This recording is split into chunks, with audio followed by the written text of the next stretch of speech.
annaka u yeedhay saxaafadda guddida guud beelaha habar jeclo in aanu xilkii uu u hayay guddida ee ahaa guddoomiye ku-xigeenka inaanu ka qaadnay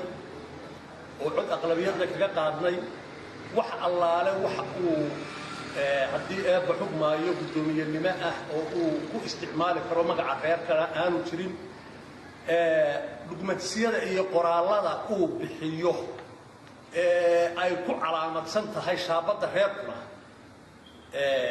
in ay tahay wax forgery ah oo uu isagu jeebkiisa ku sito oo gurigiisa la tago sidaa daraaddeed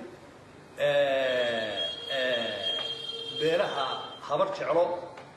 iyo guddiyada kale ee dee gobolka togdheerba ka dhisan waxaanu u sheegaynaa inaanay aqoonsan qoraallada ay shaabadahaasi ku yaalleen iyo xukuumaddaba waxaanu kale oo halka kan baaq uga sii daynaynaa in salaadiinta iyo waxgaradka oo uu ku jiro suldaanka guud iyo cuqaasha iyo waxgaradkuba ay si dhaqso ah shir degdeg ah isugu yimaadaan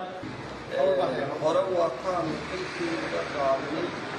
guddoomiye xeer hoosaadkuna uu qabtay guddiduna markii ay eegtay xilgudasho la'aantiisa iyo ku joorfalkiisa uu ku joorfalay